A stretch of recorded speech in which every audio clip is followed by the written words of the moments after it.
स्वागत है आपका ओवरऑलॉजी चैनल पर। यहाँ हम motivational and self improvement videos provide करते हैं जो आपकी रियलिटी को चेंज करते हैं। चलिए शुरू करते हैं वीडियो को।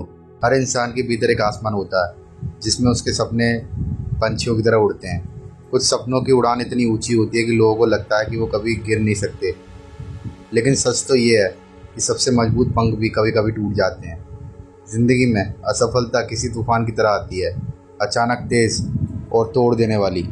कई लोग उस तूफान के बाद अपने पंख समेटकर ज़मीन पर बैठ जाते हैं, लेकिन कुछ लोग अपने पंखों को जोड़ते हैं और फिर से उड़ान भरते हैं। एक कहानी है काव्या की, एक ऐसी लड़की जिसकी उड़ान एक गलती से टूट गई, लेकिन जिसने हार मानने के बजाय अपने सपनों को फिर से पंख दिए। ये कहानी सिर्फ पायलट बनने की नहीं, बल्कि खुद पर विश्वास रखने की है। काव्या का बचपन साधारण था, लेकिन उसके सपने असाधारण। छोटी उम्र से ही उसे आसमान से एक अजीब सा लगाव था। जब बाकी बच्चे गुड्डियाँ खेलते, वो कागज़ के हवाई जहाज़ बनाकर उन्हें उड़ान में लगी रहती। स्कूल के बाद वे छत पर बैठ जाती और गुजरते हुए विमानों को ऐसे देखती मानो वो उसे बुला रहे हों। आर्थिक स्थिति कमज़ोर थी, लेकिन मेहनत और पढ़ाई से उसे ऐसा एविएशन था कोर्स के लिए स्कॉलरशिप हासिल कर ली।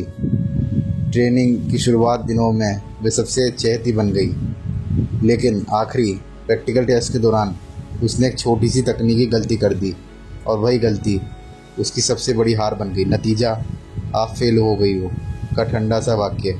वो कमरे में बंद होकर घंटों रोती रही। उसे लगा उसका सपना उसी दिन मर गया।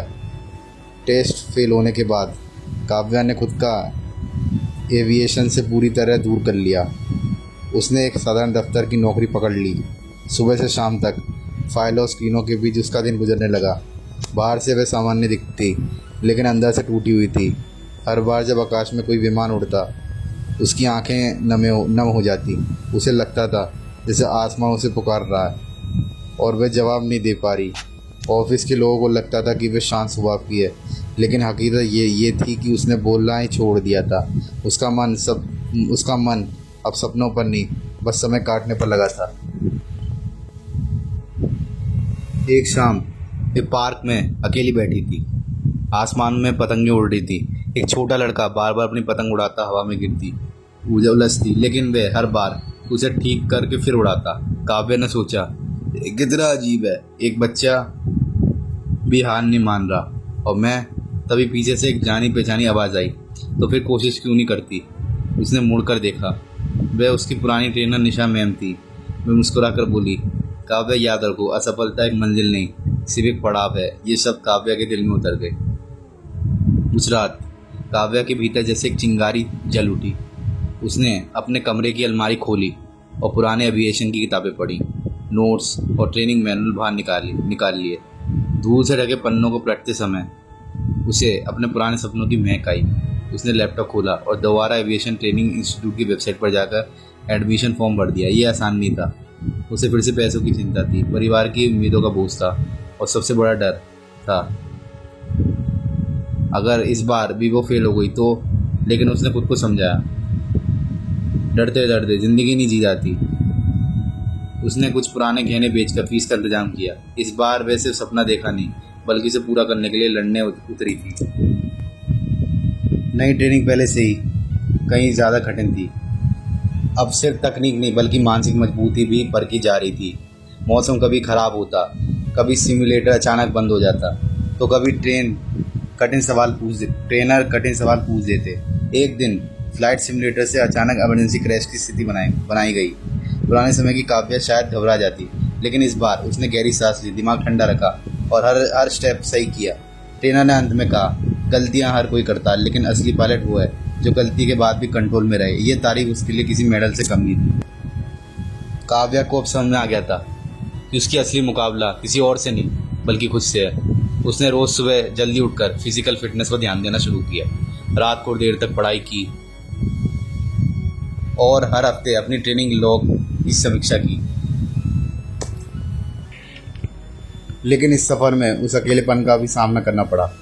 पुराने दोस्त अब उससे कम बात करते थे। परिवार के कुछ लोग कहते थे, पहले भी कोशिश की थी, अब क्या मिलेगा। लेकिन उसने इन आवाज़ों को अपने अंदर घुसने नहीं दिया। उसने खुद से कहा अगर हार मान ली तो ये आवाज़ें सच हो जाएंगी। आखिर वह दिन आ गया जिसका उसे महीनों से इंतजार था। Final flight test. उस समय आसमान साफ था, हवा हल्की हल्की बह रही थी। उसने खुद को आईने में देखा और मुस्कुराई। आज मैं डर को नहीं, आसमान को देखूंगी। टेस्ट के दौरान उसकी हर मूवमेंट पर नज़र रखी जा रही थी। लैंडिंग के वक्त हल्की सी हवा का झोंका आया, लेकिन उसने कंट्रोल बनाए रखा और विमान की सुरक्षा उतार दी। लैंडिंग के बाद उसने ट्रेनर ने सिर्फ एक वाक्य कहा, वेलकम पायलट काव्या। उसकी आंखों में खुशी के आंसू थे, लेकिन इस बार वो आंसू। लाइसेंस मिलने के बाद काव्य ने सोचा कि वे सिर्फ पैसे कमाने के लिए उड़ान नहीं भरेगी। उसने छोटे शहरों में जाकर उन बच्चों को एविएशन के बारे में सिखाना शुरू किया जिनके पास उसके जैसे सपने थे लेकिन संसाधन नहीं। उसकी कहानी सुनकर कई बच्चों ने हिम्मत पाई और ट्रेनिंग लेने का सपना देखा। काव्य जानती थी कि हर सपना पूरा नहीं होता, लेकिन हर कोशिश एक नए रास्ते को जन्म देती है। एक इंटरव्यू में जब काव्य से पूछा गया अगर आप पहले ही प्रयास के पास हो जाती, वे मुस्कुराई और बोली तो शायद मैं बस एक पायलट होती। तो काव्य ने जो आज असफलता ने मुझे धैर्य, साहस और दोबारा उड़ने का हुनर सिखाया। उसने साफ कहा जिंदगी में गिरना समस्या नहीं, गिरे रहने की आदत समस्या है। आज काव्य दुनिया के कई देशों में उड़ान भर चुकी है, लेकिन उसके लिए सबसे खास उड़ान वो है जो उसने अपने डर के ऊपर भरी थी। हर बार वह विमान के कॉकपिट में बैठती है और आसमान में बादलों के बीच से गुजरती है तो खुद से कहती है यह आसमान हमेशा मेरा था, बस मुझे अपनी आंखों पर भरोसा रखना था। उसकी अधूरी उड़ान अब पूरी हो चुकी थी, लेकिन सपनों की उड़ान वो अभी भी जारी है। काव्य की कहानी में ये सिखाती है कि असफलता अंत नहीं बल्कि एक नया मोड़ है। सपनों तक पहुंचने का रास्ता कभी सीधा नहीं होता, कभी तूफान आते हैं, कभी पंख टूटते हैं और कभी आसमान धुंधला पड़ जाता है। लेकिन जो लोग हार मानने के बजाय फिर से पंख फैलाते हैं वही सच्चे विजेता बनते हैं। ज़िंदगी में हम सबके पास कोई ना कोई अधूरी उड़ान होती है, एक सपना जो अधूरा रह गया, एक मंजिल जिसे हम छोड़ बैठे।